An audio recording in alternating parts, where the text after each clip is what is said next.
বলবেন? সবাই শান্তিতে থাকুক, দুর্ভিক্ষমুক্ত বাংলাদেশ চাই এবং দুর্নীতিমুক্ত বাংলাদেশ চাই এবং দুর্নীতিমুক্ত করতে হলে সরকারের নেতাদেরকে এটাই আমরা চাই। আল্লাহ পাক রব্বুল আলামিন আমাদের যারাই কোরবানি দিতে সমর্থ কোরবানি দিয়েছেন তাদের এই কোরবানি আল্লাহ পাক রব্বুল আলামিন কবুল করুন।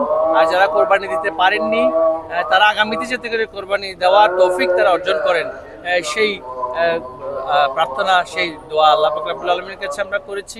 দেশের মানুষের জন্য, আমাদের মাননীয় প্রধানমন্ত্রী এবং দেশ পরিচালনার সাথে সম্পৃক্ত সকলের জন্য আমরা দোয়া করেছি। আজকে সবাইকে ঈদের শুভেচ্ছা। রাজনৈতিক প্রত্যাশাটা কি, আগামী বছর কেমন যাবে? রাজনৈতিক প্রত্যাশা, এখন তো বাংলাদেশে একটা স্থিতিশীল পরিস্থিতি বিরাজ করছে। অর্থনৈতিকভাবে আমরা যাতে করে এই যে মানুষের কর্মসৃষ্টি, কাজের যে আমরা অঙ্গীকার করেছিলাম স্মার্ট বাংলাদেশে অনেক কর্মসৃষ্টি হবে, কাজ সৃষ্টি হবে, সেটা যাতে করে যথাযথভাবে আমরা করতে পারি সেটা আমাদের একটা লক্ষ্য। রাজনৈতিক পরিস্থিতি যদি এইভাবে স্থিতিশীল থাকে, অর্থনৈতিক প্রবৃদ্ধি যদি বাড়তে থাকে আর আমাদের মূল্যস্ফীতি সেটা তো ধীরে ধীরে কমছে ইতিমধ্যেই, সেটা যত কমবে তত বিনিয়োগের সুযোগ সৃষ্টি হবে। বিনিয়োগ হলে বেসরকারি সরকারি বিনিয়োগ যত বাড়বে তত বেশি কর্মসৃজন হবে, কাজ সৃষ্টি হবে, যেটা আমাদের নির্বাচনী অঙ্গীকার। আমরা বলেছি যে উন্নয়ন হয়েছে দৃশ্যমান, এবার হবে কর্মসংস্থান। সেই কর্মসংস্থানের পথে আমরা যেতে চাই। জানাচ্ছি মহান আল্লাহ পাক রব্বুল আলামিন আজকে আমাদের কুরবানি কবুল করুন। সকলের মনের পশুও যাতে আমরা কোরবানি দিতে পারি সেই প্রার্থনা, সেই দোয়া আল্লাহ পাক রব্বুল আলামিনের কাছে আমরা করছি।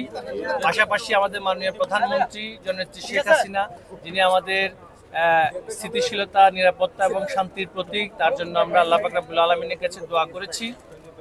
আল্লাহ তাকে সুস্থ রাখুন, নিরাপদে রাখুন, বাংলাদেশকে নিরাপদে রাখুক আল্লাহ পাক রব্বুল আলামিন। আর আমরা বৈশ্বিক আজকে যে অর্থনৈতিক যে চ্যালেঞ্জ, সেগুলো যাতে করে আমরা মোকাবেলা করে সাধারণ মানুষের যেই অধিকারের কথা আমরা আমাদের নির্বাচনে বলেছি সেগুলো যাতে করে আমরা বাস্তবায়ন করতে পারি, এই জন্য আল্লাহ পাক রব্বুল আলামিনের কাছে আমরা দোয়া করছি। এবং শিল্পপতিরাও ভিক্ষা করে, আর সেই সাথে সাধারণ মানুষরাও ভিক্ষা করে। এমন কোন জায়গা কি আছে যে জায়গায় সবাই ভিক্ষু?